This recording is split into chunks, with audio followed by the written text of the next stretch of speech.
कारुणिका मयि कदापि कृपां करोतु।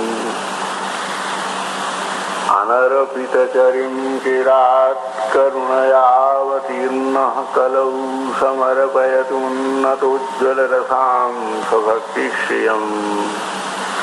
हरिपुरटसुन्दरद्युतिकदम्बसन्दीपितः सदा हृदयकन्दरे स्फुरतु वः शचीनन्दनः।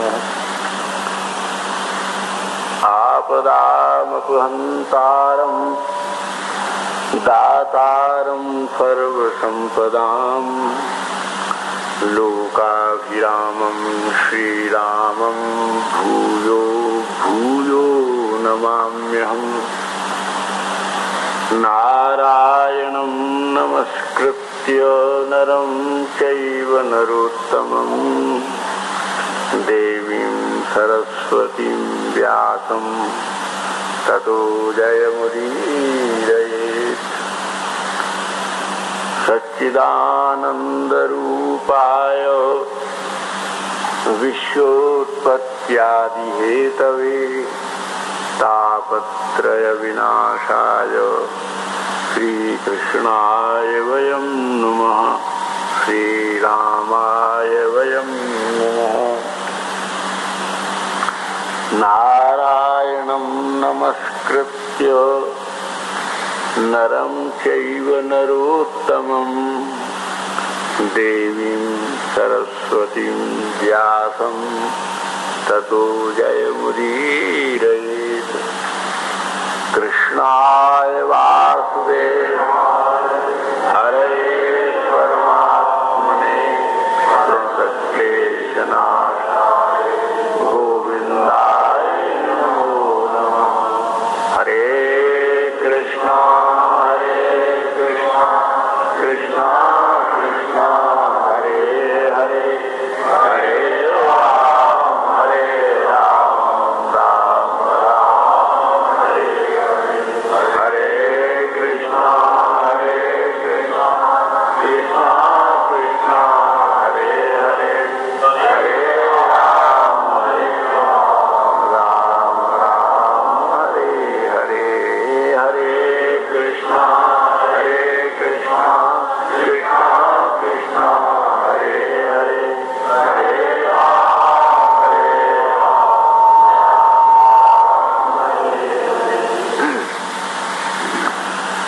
राम राघव राम राघव राम राघव रक्ष माम्।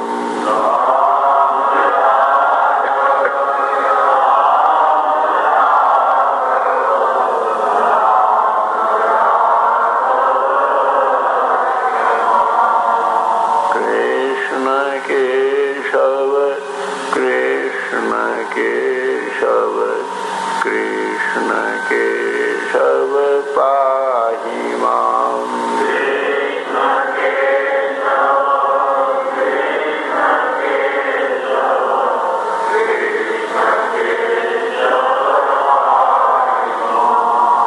राम राघव राम राघव राम राघव रक्ष माम्।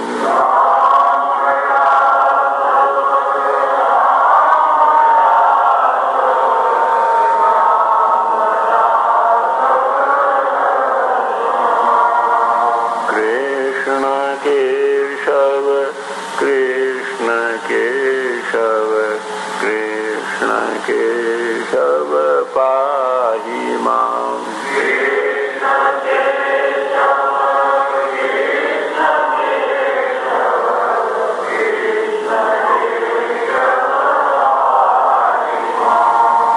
राम राघव रक्ष माम्।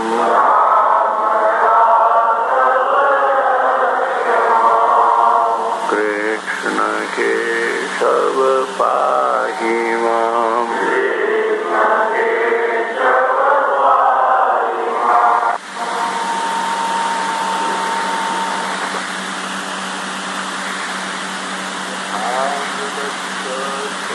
प्राप्ति यथा वर्षमनूदके यथा सदृशदारेषु पुत्रजन्मा प्रजस्य वै प्रणष्टस्य यथा लाभो यथा हर्षो महोदयः तथैवागमनं मन्ये स्वागतं ते महामुने कंचते परमं कामं करोमि किं हर्षितः।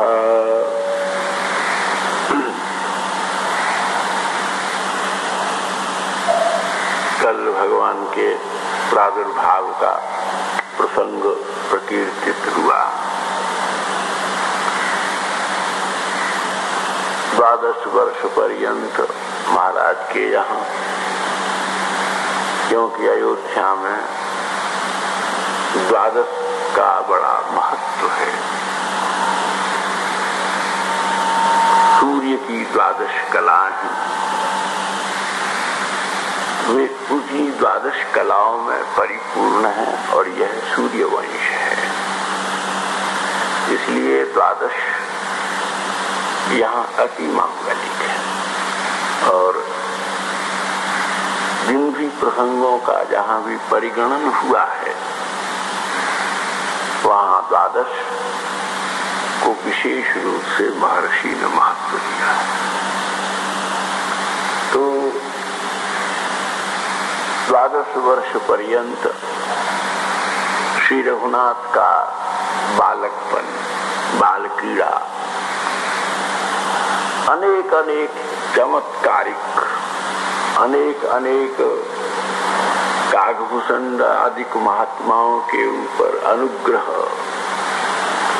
और अनेक अनेक प्रकार की अति मधुर लीलाओं के समवाय से समलंकृत है। महर्षि ने उनका यहाँ विस्तृत वर्णन नहीं किया। इन 12 वर्षों में भगवान की क्या क्या क्रीड़ा केली हो सकती हैं, इस सब का वर्णन श्रीमद् भागवत में श्री कृष्णद्वैपायन व्यास ने भगवान श्री गोविंद के प्रादुर्भाव के संदर्भ में संकीर्तित किया। क्योंकि तब भी असुरों का प्रभाव और प्रकोप था, अब भी असुरों का प्रभाव और प्रकोप है। तो पूतना और शकटासुर और तृणावर्त और अठासुर और धेनुकासुर और बकासुर और प्रलंबासुर, वत्सासुर, वृषभासुर और अनेक प्रकार के अन्य जो असुर है ना, हमने कल आपसे एक बड़ी हल्की सी बात निवेदन की कि इनका वर्णन ऐसा हुआ है कि जैसे ये कोई व्यक्ति है, लेकिन यथार्थ है कि यह एक एक जो अलग अलग वर्णन है, कोई तमोगुण में, कोई रजोगुण में, कोई सतोगुण में, कोई शुद्ध सत्व में और कोई विशुद्ध सत्व में भगवत लीला के सहयोगी व्यक्तित्व हैं, तत्व हैं जो परत्व का प्रतिपादन करते हैं। इसलिए जहाँ जहाँ बुद्धि है, जहाँ जहाँ वृत्ति है, जहाँ जहाँ सर्ग है, विसर्ग है और निसर्ग है, और जहाँ जहाँ भी सज्जनों का लोक हित में उत्सर्ग है, वहाँ वर्ग वर्ग रूप से ये तमोगुणी वृत्तियां आती हैं। भगवान जिनसे भजन परायण, रस परायण अपने प्रपन्न जनों का उद्धार निस्तार करते हैं और इनको भी तमोगुण से निवृत्त करके अपने दिव्य सतोगुण में स्थापित करते हैं।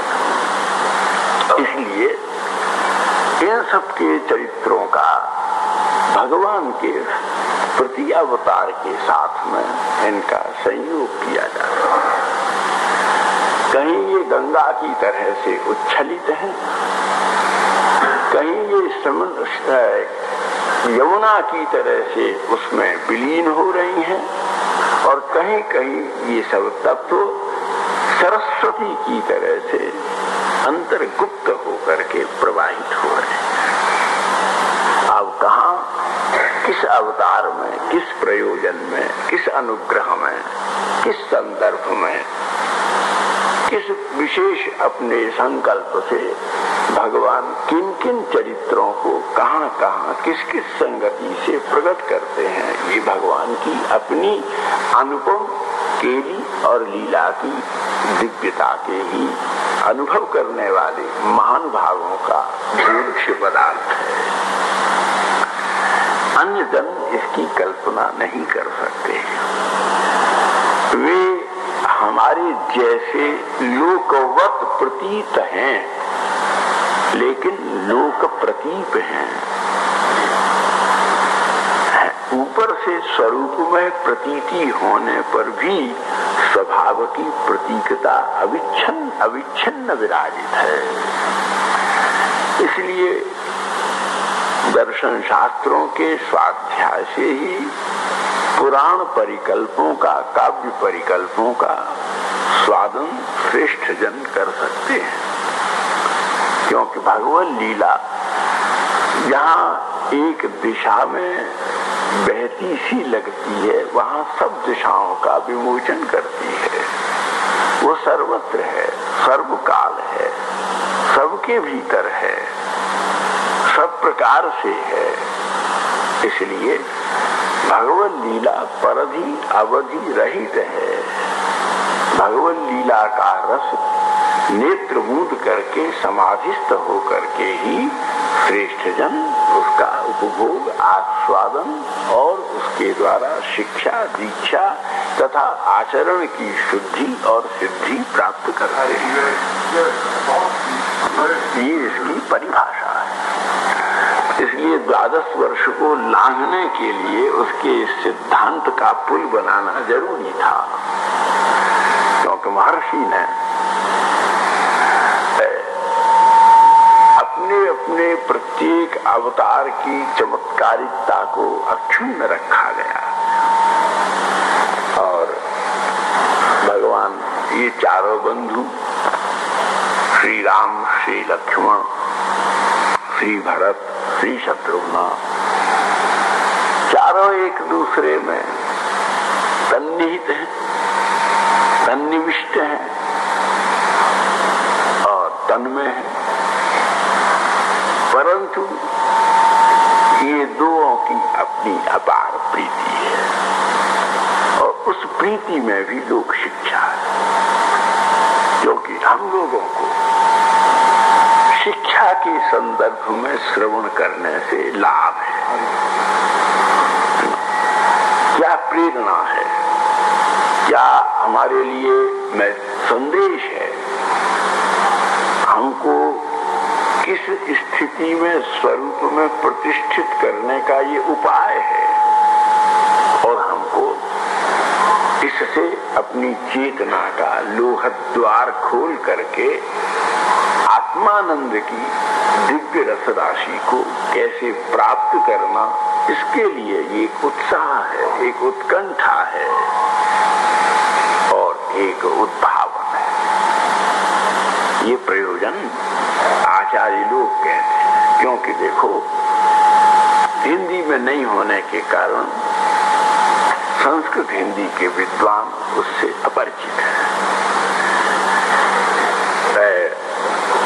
अपनी भाषा में, तमिल में, द्रविड़ में लिपिबद्ध है तो संस्कृत। भगवान मध्वाचार्य ने स्वतंत्र रूप से एक दिव्य रामायण की काली, और हम लोग मध्य होने के नाते उस रामायण के सिद्धांतों को मुख्यता दी। अब तो वो छप गया है, अभी अभी सब संस्कृत में नागरी लिपि में उनका प्रकाशन हुआ है, क्योंकि हमने संन्यास वहीं की गुरुपीठ से ग्रहण किया है। तो मध्व साक्षात भगवान मध्व साक्षात हनुमान जी के अवतार है। किसी आचार्य ने ये अपने मुख से नहीं किया है, मध्वाचार्य ने स्थान स्थान पर उद्घोषित किया है कि पूर्व काल में मैं हनुमान के रूप में और उससे भी पूर्व काल में मरुत के रूप में और उसके परिवार में भीम के रूप में और आज मध्व के रूप में जगत की सेवा कर रहा हूँ। ये मध्वाचार्य की परंपरा है। इसलिए हम लोगों की जो संप्रदाय गौड़ी संप्रदाय उसमें मध्व गौड़ेश्वर मध्य शब्द विनियोग होता है। तो मध्वाचार्य ने श्रीमद् वाल्मीकि रामायण के इन सब कथा प्रसंगों के भीतर दार्शनिकों के परितोष करने वाले और भाव के जो अति समूर्थ जो लोक कल्पना में बद्ध होने में कठिनाई उपस्थित करते हैं, उस दिव्य सब सिद्धांतों का समवाय प्रस्तुत किया है। उसी के आश्रय में कोई सिद्धांत की झलक हम आपकी सेवा में प्रस्तुत कर देते हैं। तो इस प्रकार से ये 12 वर्ष से जैसे अंतःपुर के भीतर भगवान का केली कलाप होता रहा, जैसे अवध के श्रेष्ठ जन उसका आस्वादन करते रहे, ऐसे श्रीमद् वाल्मीकि रामायण में गुप्त रूप से भाव के अंतःपुर में ही बाल केली का तरह तरह के इंगित करके आस्वादन किया गया है। इसलिए 12वां वर्ष जब हुआ तो एक दिन सभा में महाराज दशरथ विराजमान थे और उनके चारों राजकुमार एक अंक में भरत और श्री रघुनाथ जी और श्री लक्ष्मण, एक और श्री भरत और शत्रुघ्न। इस समय की उपमा में उपमेय को, उपेय को, अप्रमेय को और प्रमातीत को वर्णन कर दिया गया है। 4 पहलू हैं। अब ये तो सब जो स्कॉलर्स नोट लेना चाहे ना, उन लोगों के तात्पर्य से अप्रमेय प्रमाती तत्व जो परत्व है, कैसे कि एक सिद्ध और एक सफल पुरुष कौन है, जिसके साथ आप इससे कोई पूछो, मृत्यु के समय किसी से पूछो तो बोले महाराज पुरुषार्थ चतुष्टय अनंतर पुरुषार्थ पंचम संलब्धा, ये जीवन की संपूर्ण सफलता कि हमने अपने प्रयत्न से, उद्योग से अर्थ की उपलब्धियों का जितना समवाय हो सकता है हमने प्राप्त किया है। फाइनेंशियली, इकोनॉमिकली, कमर्शियल, जितना जो कुछ भी प्रॉस्परस, जो कुछ भी प्रोग्रेसिव, जो कुछ भी उपलब्धि, अटेनमेंट, अचीवमेंट हो सकती है इन परफेक्शन, पूर्ण रूप से हमने प्राप्त किया है। ऐसा गौरव करने वाला, लेकिन उस अर्थ को हमने अनर्थ में नहीं जाने दिया, उसको अपदार्थ में नहीं जाने दिया, उसको व्यर्थ नहीं किया, उसका संबंध स्वार्थ से नहीं रखा।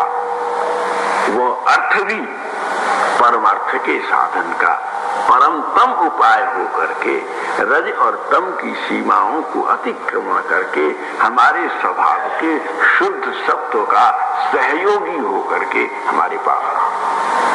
देखो, अर्थ की इससे बड़ी परिभाषा नहीं हो सकती। अब जो इनको भाषा का भी और थोड़े चिंतन के अभ्यास का वो नहीं है ना, तो क्योंकि कथा में तो एक वाक्य में एक शास्त्र कहा जाता है, भाग्यवंत। तो महाराज ये अर्थ की सफलता है। अर्थ को हमने एक घोड़े की तरह से अपनी ओर हाँका है, एक उसको अपने धोबी के मैल की गठरी की तरह अपने माथे पर नहीं लाता। तो इसलिए ये महाराज दशरथ कितने कृतमत पुरुष हैं कि उस अर्थ का अधिष्ठात्र परत्व चैतन्य घनाकृत होकर के सचेतन सब प्रेरक परमार्थापूर्वत्व यज्ञ का आचार फल है। मीमांसा में पूर्व मीमांसा में जिस यज्ञ के फल का और उत्तर मीमांसा में वेदांत के जिस परतत्व का जो विश्लेषण आचार्यों ने किया है, वो सब वो मानो मूर्तमंत होकर के दशरथ जी की गोदी में शत्रुघ्न जी के रूप में विराजमान है। संपूर्ण और ऐसे धनियों के पास में पैसा रहे, ऐसी कृत्रिमत्ता है। और क्योंकि ये जो अर्थ जड़ है, इसकी चिदात्मा तो लक्ष्मी है ना। अर्थ जड़ की चिदात्मा तो लक्ष्मी है।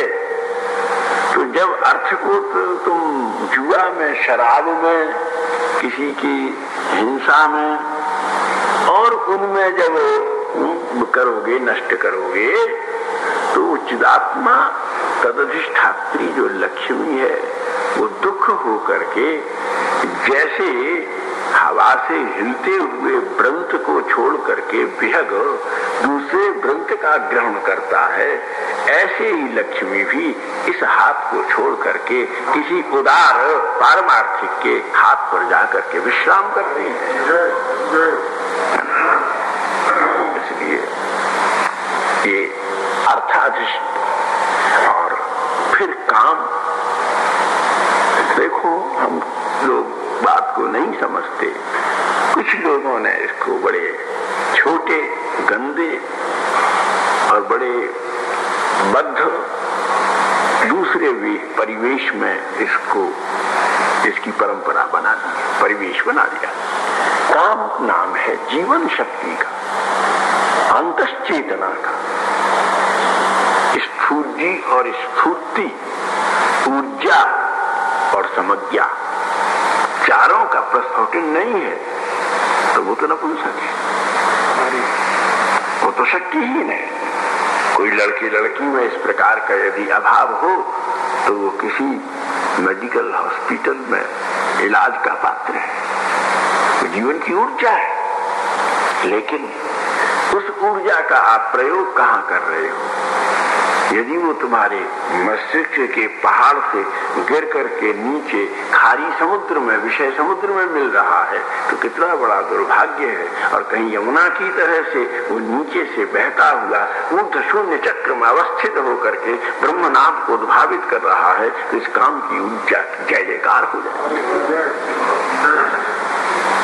योगी उसे उद्धारोहित करते हैं, विषयी उस महान बहुमूल्य वस्तु को निम्न धारा के रूप में नष्ट करते रहते हैं।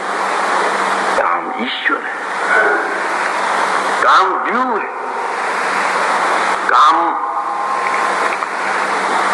जो प्रद्युम्न व्यू है वो काम व्यू है, जो वसुदेव व्यू है वो चित्त व्यू है, जो अनिरुद्ध व्यू है वो अर्थ व्यू है, लेकिन जो शंकर व्यू है वो ऊर्जा व्यू है, वो योग व्यू है। तो वसुदेव माने अंतःकरण, संकर्षण माने जो प्रकृति और पुरुष को कभी पृथक और कभी एक में अन्वित करती है। आप एक दूसरे के प्रति जो एक हो रहे हैं, मिल रहे हैं, ये संकर्षण व्यूह कृत किरण विलास है। क्योंकि इसके लिए मनोविज्ञान शास्त्र के स्वाध्याय की mass psychology, human psychology, man psychology, women psychology, इन सब की जो अलग अलग बातें हैं, इनको क्योंकि रामायण के ऊपर और गीता के ऊपर जितना लिखा गया है बंधुओं, विश्व भर में उतना किसी के ऊपर नहीं लिखा गया। इसलिए ये काम, ये भगवान काम, इस काम के लिए कितनी चतुरता, कितनी कला, और सबसे बड़ी बात कितनी शक्ति सापेक्ष है। कोई कमजोर का काम है क्या? लौकिक स्त्री आदिकों के सुखोपभोग के लिए महती कला सापेक्ष है। आज विश्व में कितना साहित्य है, लेकिन उसका अधिष्ठात्र परत्व चैतन्य साक्षात जो श्री लक्ष्मण जी में विद्यमान है। क्योंकि यहाँ संकर्षण व्यूह और काम्य व्यूह उभय एक हो जाने के कारण रामानुज लक्ष्मण अधेय महाशक्तियों के समवाय हो गए हैं। दोनों व्यूह की समग्रता, लेकिन लक्ष्मण जी के स्वभाव में लोकपरायण थोड़ी सी उग्रता तो है, लेकिन व्यग्रता नहीं है।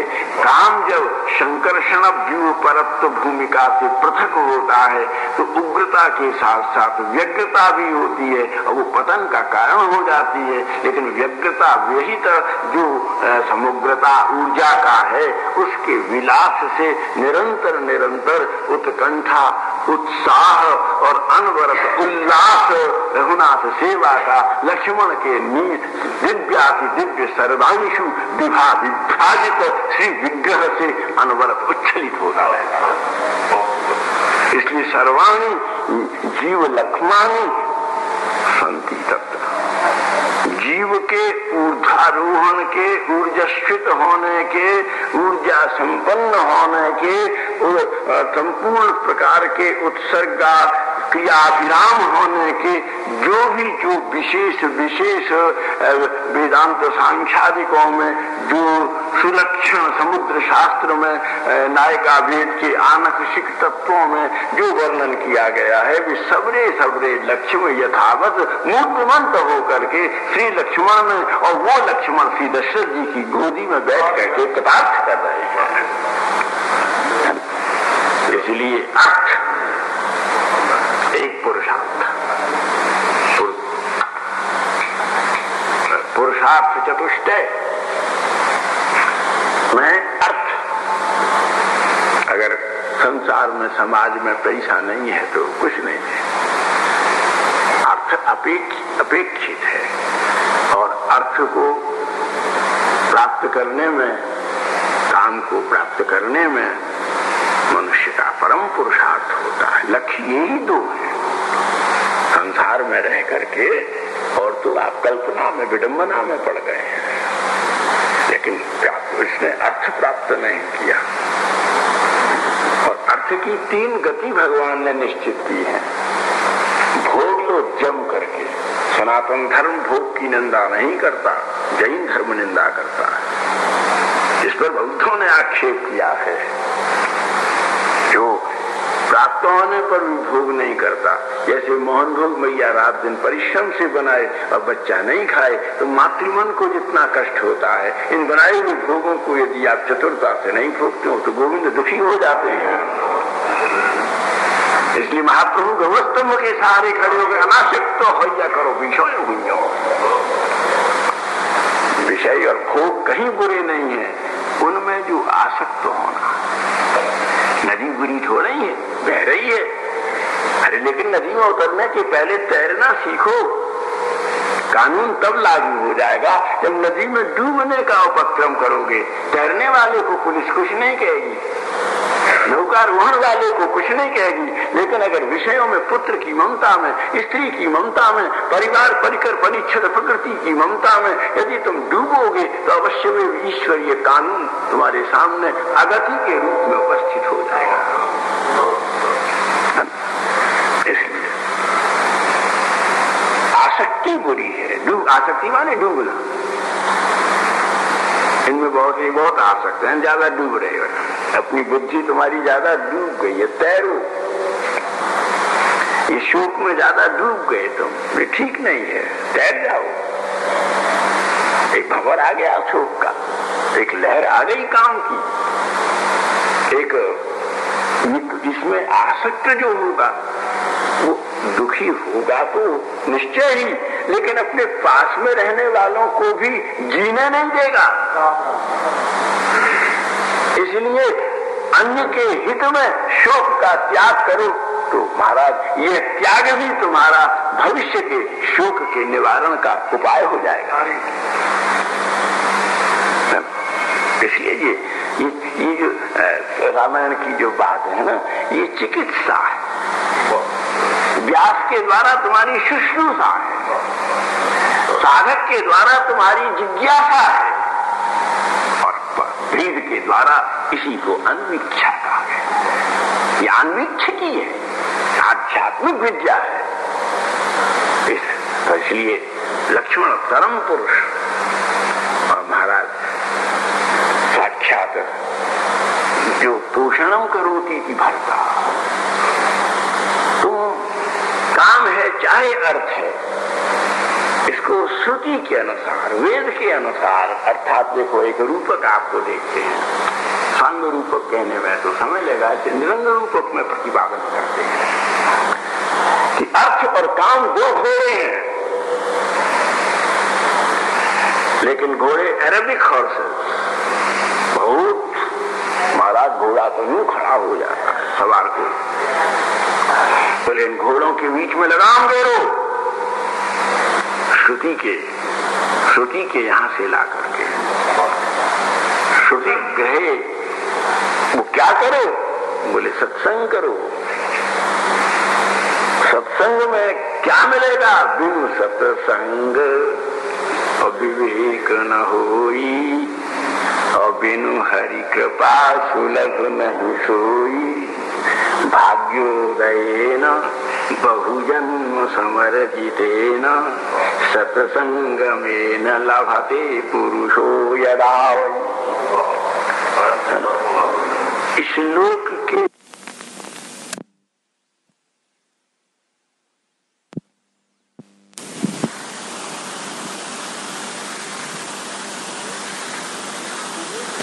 बिना विवेक के अर्थ और काम किन नारकीय गतियों में, किस अधक पतन में, किस अशांति उपद्रव उपाधि में, किस प्रकार की हिंसा में, प्रतिशोध प्रतिकार प्रतिलिप्सा में तुमको फेंक करके क्या दुर्गति में पटक देंगे, कोई निश्चय नहीं। इसलिए इनके मुंह में लगाम घेरो विवेक की, लगाम के लिए सारथी लो। तो वेद कहता है कि वो भी सत्संग से मिलेगा। बोले क्या धर्म, धर्म धर्म का सारथी, धर्म के सारथी का, धर्म का मतलब स्वभाव। अब हम ये सत्संग कर रहे हैं, क्यों कर रहे हैं? सत्संग में जो बैठते हैं उनके लिए एक छोटा सा सूत्र श्रीमद् मध्वाचार्य ने लिखा है, सर्वे स्वस्वभावान्वेषणे कातरा।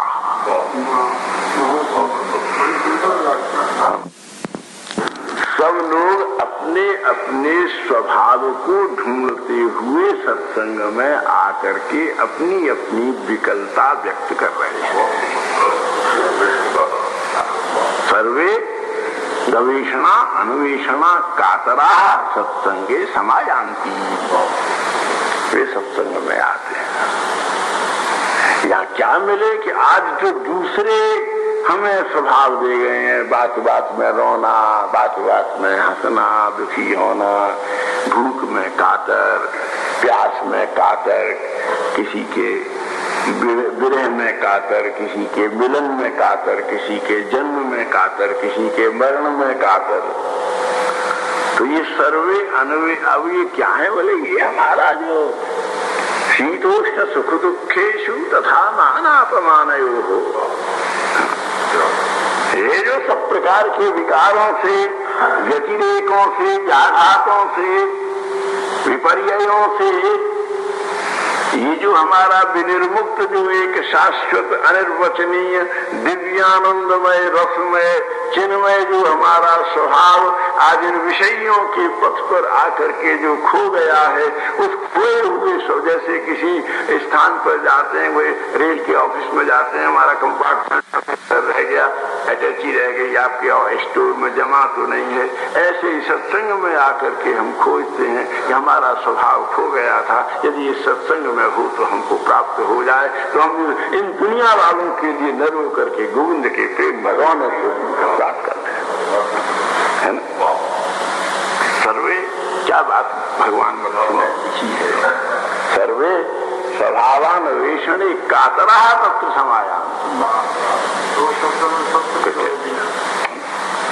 इसलिए प्रत्येक मनुष्य को अपने स्वभाव की खोज करनी चाहिए।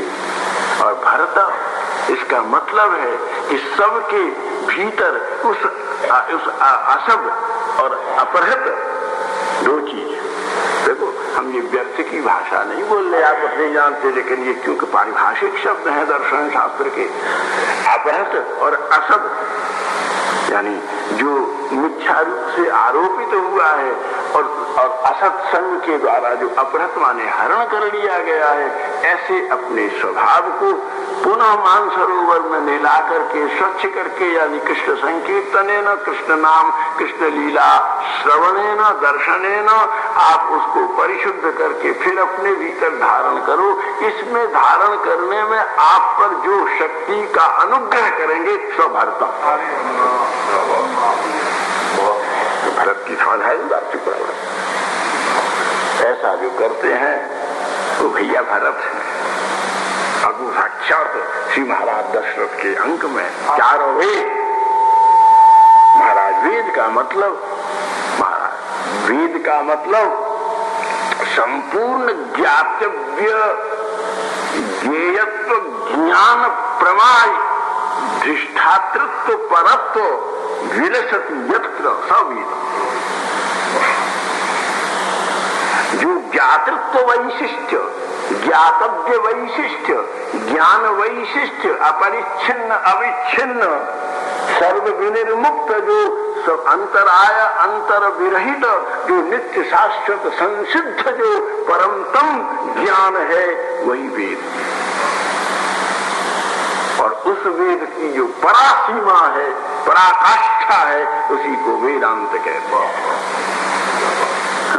वो इसके विषय में भ्रम है और बड़े बड़े लोग भ्रमित हो जाते हैं। कुछ लोग हमको गफलत में घेरते हैं, अद्वैत ही वेदांत, अद्वैत टीका है, शास्त्री एक कमेंट्री है, अद्वैत एक टीका है ब्रह्मसूत्र की, उपनिषदों की, भगवद गीता की। एक टीका को ही पूर्ण वेदांत कैसे कह सकते हो?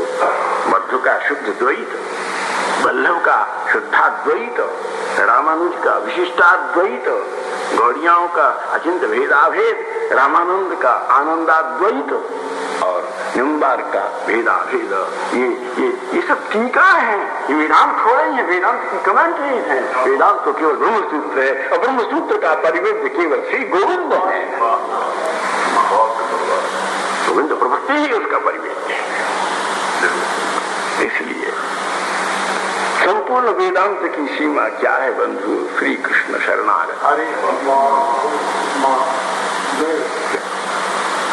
इतने में संपूर्ण वेदांत अपने संपूर्ण परिष्कृत प्रतिवेद्य प्रतिपाद्य परत्व में सर्वात्म सार्वभौम अपने अस्तित्व को विद्यमान किए हुए हैं। इसलिए और इसके लिए भगवान रामानुज वृद्धाचार्य प्रवर्य श्रीमद रामानुज तत्ववादियों के सर्वश्रेष्ठाचार्य श्रीमन मध्व, वैष्णवोपासना के आद्य प्रणेता भगवान श्रीमन निम्बार्क, क्योंकि सबसे पहले राधा कृष्ण श्लोक की 10 श्लोकी की रचना आदि श्रीमन निम्बार्काचार्य चरण ने की। इसका कौन कृतज्ञता कर सकता है? आज धर्म वैशिष्ट की संस्थापना बौद्धों के, जैनों के परिवेश में भगवान श्रीमद शंकराचार्य चरणपाद ने की। उसका लेकिन उस सब के तर्क को, वितर्क को, वितंडा को, विवाद को विनिश्चित करके उसके विशुद्ध निर्मल हयंग का स्वादन श्रीमन महाप्रभु ने कराया। अचिंत भेदाभेद, अचिंत चैतन्य परिभूति है। इसलिए कोई तर्क इसकी स्निग्ध भूमि में ठहर नहीं पाएगा। इसलिए सार रूप में ही सीधे सीधे कह देते हैं। श्रीमद् वल्लभाचार्य ने, भगवान श्रीमद् वल्लभाचार्य ने कह दिया, श्री कृष्ण शरण मम इति वेदांता। श्रीमन निम्बार्काचार्य कहते हैं, तद गोपी रमितः शैवाध्य इति प्रमाण। श्रीमन निम्बार्क ने कह दिया। श्रीमन मध्य कहते हैं, श्री रमानाथस्य दासस्य भूति इति वेदांत प्रतिवेद्य सिद्धांत साकार भूति। श्रीमद ने कह दिया। और श्री महाप्रभु तो उसको विस्तार से कहते हैं, आराध्यो भगवान ब्रजेश तनयः तद्धाम वृंदावनम रम्या काचिदुपासना ब्रजवधू वर्गेण या कल्पिता श्रीमद्भागवतम प्रमाणममलम प्रेमा पुमर्थो महान श्री चैतन्य महाप्रभुर्मतमिदम तत्राग्रहो न परा। क्योंकि आग्रह न संभावित, कोई आग्रह की फिर दूसरी गुंजाइश नहीं है, संभावित नहीं है। इसलिए बंधु, और इसलिए श्री भरत भैया के स्वरूप को समझने के लिए, इसलिए महर्षि वाल्मीकि ने भी और गोस्वामी तुलसीदास जी ने भी अपनी संपूर्ण कला की पराकाष्ठा करके अपनी तूलिका से भरत चरित्र की रचना की। तुम तो भरत मूर मतहु और धरेहु देह जनु राम सनेहु पूर्व जन्म कर सुकृत सुहावा लखन राम सिय दर्शन पावा ते फल कर शुभ दर्श तुम्हारा और सहित प्रयाग सुभाग हमारा। इन पंक्तियों से आगे भरत चरित्र कहा क्या जा सकता है। और श्री किशोरी जी कह रहे हैं, सबरे उपनिषद को, सारे उपनिषद को मत करके सारे रूप में श्री रघुनाथ जी कहते हैं, तुम अयोध्या में रहो। अरे मानस सलील सुधा प्रतिपाली और जियही की लवणी पयोही मराली नवरसाल बन विहरणशीला और कही कोयल कही विपिन करीला। तो कितनी व्याख्या हो इसकी। दो पंक्तियों ने किशोरी जी ने उपनिषद को निचोड़ दिया सार संपदा को। इसलिए बंधुओं, चारों फल मूर्तिमान हो करके, लेकिन रघुनाथ जी स्वयं किस फल में है? बोले श्री किशोरी जी का प्रेम ही श्री रघुनाथ जी का परम फल है। ये दोनों पंचम पुरुषार्थ को अभिव्यंजित कर रहे हैं। रामानुरागम प्रियानुरागम।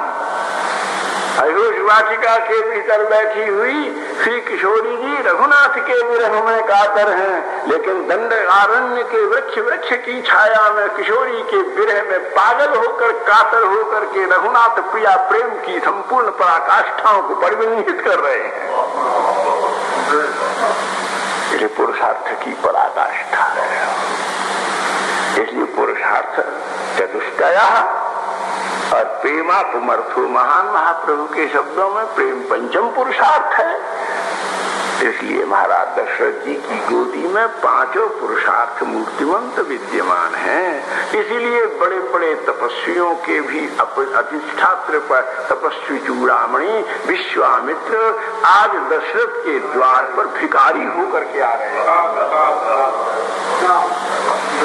क्योंकि दशरथ राजा नहीं रह गए, दशरथ धनी नहीं रह गए, दशरथ संपदा के अधीश्वर नहीं रह गए। पांचों पुरुषार्थ आज दशरथ के हस्तामलक हैं, लेकिन तथापि दशरथ हैं दशरिता अपराधा न किंचिदपि किंचिद रूपेण तत्र वर्तते। किसी ने नहीं देखा कोई तेना पश्यत का एक जगह वाक्य आया है, बहुत खोजा लोगों ने, लेकिन दशरथ जी के भीतर किसी ने कोई दोष ढूंढ करके भी नहीं देखा, ना पश्यत। इसलिए महाराज आदमी तो वही है कि अरे भाई और को तो मत करो, कम से कम अपने नाम को तो चरितार्थ करो। और अपने नाम की चरितार्थता तभी होगी जब भगवान नाम की निष्ठा हो जाएगी।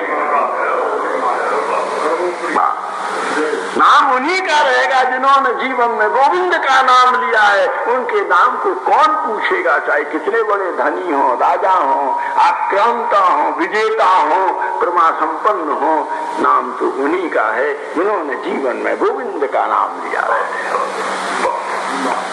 है ना। इसलिए ये 12 वर्ष बीत गए, अब आगे चल। तो महाराज कहते हैं कि यथा मृतस्य संप्राप्तिर यथा वर्ष मनुदके। अब ये सब उपमा है, कवित्वेन उपमा है, दर्शनेन सिद्धांत। संत के आगमन, दशरथ जी ऐसे हुए लेकिन तुमको ऐसे होना चाहिए, है ना महाराज। ये जो अल्लूट दोनों लकारों उसकी अनवृत्ति तात्पर्य परिबोध में वैयाकरण भी संगत करते हैं, नैयायिक भी संगत। तो जैसे किसी मरने वाले को जिसको जहर दिया गया हो या जहर देने वालों का झुंड सामने हो, उसको जैसे अमृत की प्राप्ति होती है, क्या मरने की तैयारी हो और उस समय कोई सुंदर मणि पात्र में अमृत ले आए तो उस मृत को कितना आनंद होता है। मृत को अमृत प्राप्ति से जितना आनंदित होना चाहिए, दशरथ जी जितने हुए तुमको जितना होना चाहिए दोनों। और वर्षमनुद के जैसे खेती सूख रही हो, गर्मी पड़ रही हो और किसान निराश हो गया हो कि अब तो धान के लिए धरती तरस जाएगी, और उसी समय धुआंधार पानी पड़े तो वो वर्षा सूखे खेत में खड़े किसान को जितना सुख देता है, दशरथ को वो हुआ तुमको होना चाहिए। वर्षमनुद है ना। यथा सदृशदारेषु, संसार का सबसे बड़ा सुख भैया 2 ही है, गफलत में मत पड़ो। ये जो नए दंपति जो हैं, कई हमारे सामने हैं, कई होने वाले हैं, वाल्मीकि रामायण के सूत्र सिद्धांत को ग्रहण करो कि संसार का सबसे बड़ा सुख है एक अनुकूल उत्तम पत्नी। इस सुख को कोई पार कर ले तो दूसरी सीढ़ी गोविंद प्रेम है, और जो इसी सीढ़ी पर नहीं चढ़ा वो ऊपर कैसे जाएगा, नहीं जा सकता। इसलिए यथा सदृशदारेषु, देखो शब्द अनुकूल प्रिया। अरे पत्नी तो सबको मिलेगी, एक एक साय में कितने महाराज फेरे पड़ जाते हैं, चक्कर लग जाते हैं, लेकिन 7 चक्कर जो शुरू हुए तो 7 जन्म तक नहीं मिटते जो चक्कर का। लेकिन कहते हैं जैसे प्रियतमा पत्नी के प्राप्त होने पर सदृशदारे अनुकूला, एक नायका शास्त्र में पत्नी के लिए सबसे बड़ी अनुकूल पतिका मुग्धा है, विश्रब्धा है, कुट्टमिता है, कलहंसरिता है, विभोकमती है, सब नायिका के भेद हैं। लेकिन उसमें भी वामा है, दक्षिणा है, रमण गमना है, विश्रब्धा और अनेक प्रकार के दशालंकार अलंकृता। हमारे शास्त्री जी बड़े भारी साहित्य के पंडित हैं, लेकिन उनमें सबसे बड़ी जो नायिका है वो अनुकूल पतिका। क्यों कि सती व्रज्या जो है वही संतजनों के द्वारा स्पृहणीय और अनुकरणीय। साध्वी व्रज्या, असती व्रज्या में कोई बात नहीं कही जा सकती, सती व्रज्या में ही उसकी बात को प्रकट किया जाता है। इसलिए महाराज कहते हैं कि सबसे बड़ा पुण्य क्या हुआ, अगर किसी को बड़ी मन भावनी लुभावनी अत्यंत आत्मानुकूल प्लावनी अनुकूला स्वभाव को पहचानने वाली और समर्पिता, ए डेडिकेटेड वाइफ, ये पत्नी यदि प्राप्त है तो संसार की सबसे बड़ी उपलब्धि है। और यह जिनको प्राप्त होता है उनको जो हर्ष है आज वह दशरथ को हुआ, वह तुम्हें होना चाहिए। एक ही में दोनों लकार भी कह गए, होना चाहिए। और जैसे पुत्र जन्मा प्रजस्य वही, सबसे बड़ा फिर सुख होता है उस पत्नी के प्रति कितना वो प्रेम, कितना आराध्य आदर का हो जाता है।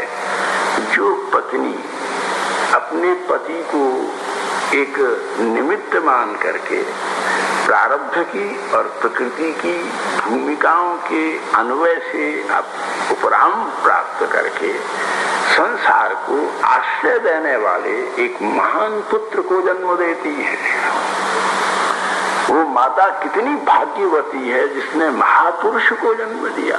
अरे महापुरुष की क्या परिभाषा है, बोले महापुरुष वही है जो कृष्णदास है, जिसने विषयों के घटाटोप में भी गोविंदानुराग संपदा सुलभ की है और पत्नी के मोह के दिव्य समुद्र से निकल करके गोविंद के प्रेम के चंद्रमा का स्तवन किया है।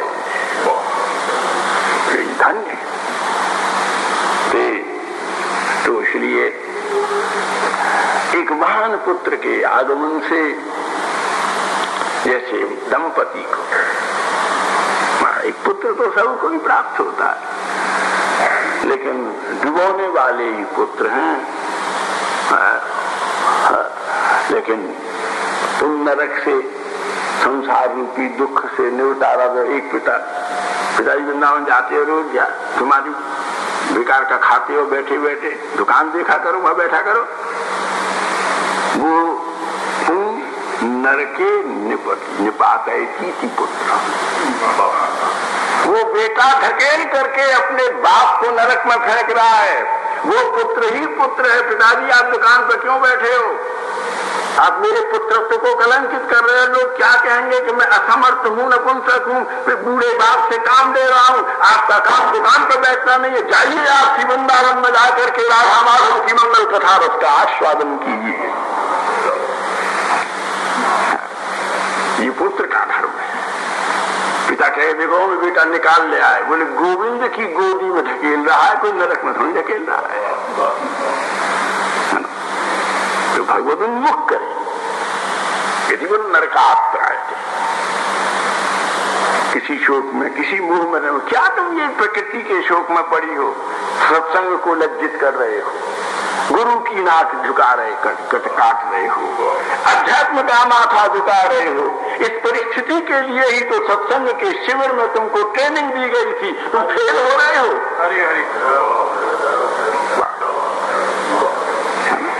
यही तो तुम्हारी परीक्षा की मंगल बेला। यही परीक्षा के क्षण के लिए तो गोविंद तुम्हारी ओर आंख फाड़ के देख रहे हैं कि देखता हूं कि शोक के पंख में डूबते हो कि अशोक होकर के मेरे अंक में आते हो।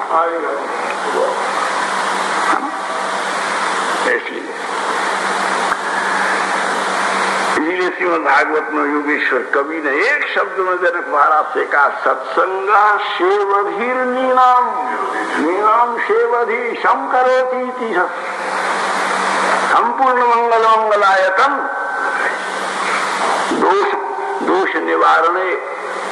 दोष निवारण में सक्षम है। तुम्हारा वो आनंद महाराज दशरथ को हुआ, वो आनंद तुमको होना चाहिए।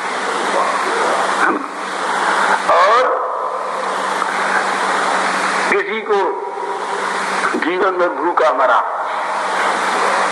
और खाने को एक दाना नहीं मिला, अचानक कहीं चलते चलते एक बढ़िया असरफियों की पोटली मिल जाए तो महाराज इतना आनंद होता है, एक्सटेसी ऑफ जॉय।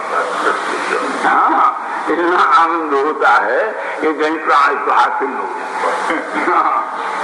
तो इस प्रकार का जो एक लोभी को सहसा उपलब्ध धन के परिणाम से जो प्रसन्नता प्राप्त होती है, वो महाराज को हुई, तुमको होनी चाहिए, है ना? देखो, और महाराज तथैवागमनम मध्य, आज महाराज दशरथ ने दूत के द्वारा यह सुन करके कि भगवान विश्वामित्र पधार रहे हैं, हमारे यहाँ संत आ रहे हैं, इस प्रकार की प्रसन्नताओं का समुद्र महाराज दशरथ के हृदय में तरंगित हो उठा। और जब तुम्हारे गुरु और संत तुम्हारे घर में आए तो इस प्रकार का प्रसन्नता आनंद समुद्र तुम में तरंगित होना चाहिए। उपदेश भी कर दिया, उपदेष्टा का स्वरूप भी कह दिया, और उसका प्रमाण भी दशरथ के रूप में, क्योंकि सब प्रमाण जब कथा होती है, पुराण का मतलब ही है प्रमाण संयुक्त प्रतिपादन। अलंकारों के साथ में सोदाहरण, ये रत्ती ने किया, ये मनु ने किया, ऐसा मानधाता ने किया, ऐसा हरिश्चंद्र ने किया, ऐसा रघु ने किया, ऐसा महाराज शिवी ने किया, ऐसा रंतदेव ने किया, ऐसा देखो मृत्यु को छोड़ करके परीक्षित आ गए। ये क्या है? ये सब वेदांत के सिद्धांत के आचरणों के उदाहरण प्रमाण है।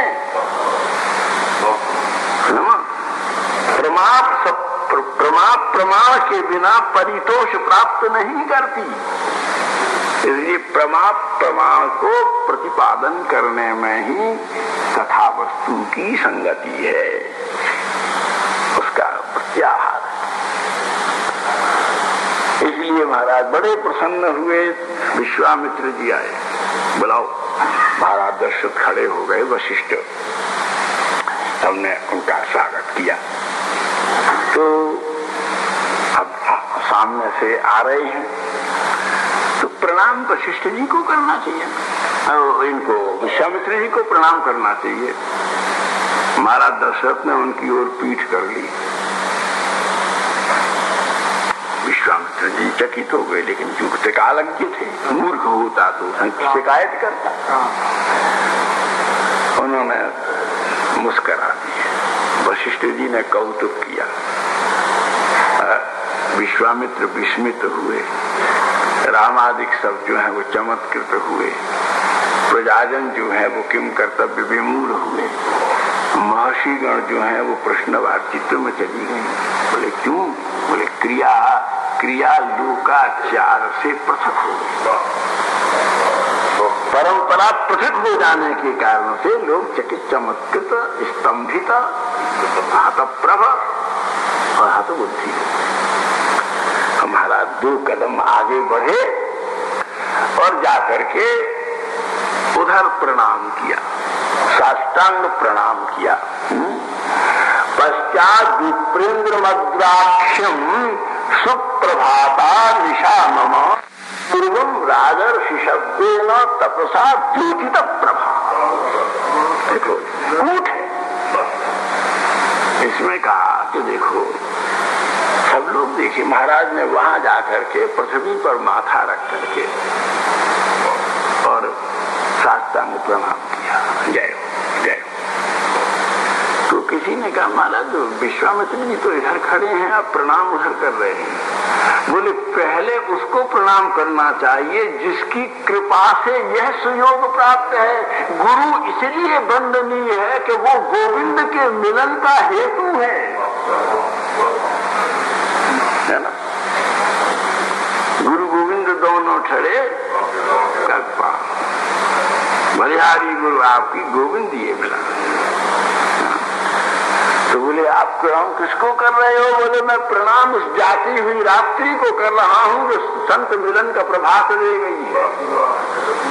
वो कैसा सुंदर, छोटे में सुप्रभाता निशा मम, ये मेरी बीती हुई रात्रि की मैं उपकृति कर रहा हूँ, कृतज्ञता कर रहा हूँ। जो खुद तो जा रही है, वाह, खुद तो मिट रहे हैं लेकिन दूसरे को बना कर रहे हैं। खुद मिटती हुई निशा जीवन के अभ्युदय का नव सूर्योदय प्रदान करके जा रही है, इसलिए वो श्रद्धा की पात्री रात्रि है। और वो रात्रि इसीलिए भजन करते हैं कि हे रात तुम सौभाग्य सुयोग का न प्रभात दे जाना, और हे प्रभात हे सूर्य तुम जाते जाते प्रिय मिलन की रात दे जाना। जीवन की सुयोग भूमिका है ना। इसलिए कहते हैं कि अतः ब्रह्म ऋषि तो अनुप्राप्त पूज्यो शिवम। महाराज ने, क्योंकि एक आदमी विशिष्ट तो बनता है कृपा से, है ना, विशिष्ट तो बनता है कृपा से, लेकिन समाज अपेक्षा करता है कि कम से कम आप शिष्ट तो बने, जेंटलमैन तो बने। अशिष्ट हो जाना तो मनुष्यता के लिए बड़ा भारी कलंक है, रूढ़ होना। तो महाराज दशरथ ने सब प्रकार का मधु, जब कोई महात्मा आए तो क्या करें? सबसे पहले अभिवादन करें, सबसे पहले अभ्युत्थान है। अगर गुरु जी आते हैं पर आप ऊंट की तरह से और हाथी की तरह से अपनी जगह पर ही बैठे रहते हैं, हिलते नहीं हैं, उठते नहीं हैं, तो दूसरा जन्म ऊंट का मिलेगा भैया। अगर महान भावों के आने पर इसको शिष्टाचार की भाषा में अभ्युत्थान कहते हैं। और क्या आशा करें आपसे, आप अभ्युत्थान भी नहीं दे सके। और अगर तुमने गुरु को देखकर उठ के खड़े हो गए, तुम्हारे जीवन में अभ्युत्थान और वेद वेद्य अभ्युदय की कोई कमी नहीं रहेगी। अभ्युदय चाहते हो तो अभ्युत्थान करो। तुम्हारा फिर क्या? फिर अभिवादन, अभ्युत्थान दो, अभिवादन। पृथ्वी के ऊपर दंडवत करो, खाली हाथ उठा करके या सिर उठा करके पैरों पहन गए, ये अशिष्टता मत करो। पृथ्वी पर माथा रख करके, और प्रणाम गुरु जी को मत करो। देखो रोज कहते हैं आज 60 वर्ष हो गए, लेकिन क्या तुम लोगों की मति है जो कुछ समझते ही नहीं हो। गुरु के पैर छूना पाप है। वो पैर छुएगा वो कुछ ले नहीं जाएगा अपना और किया कराया, भजन खो जाएगा।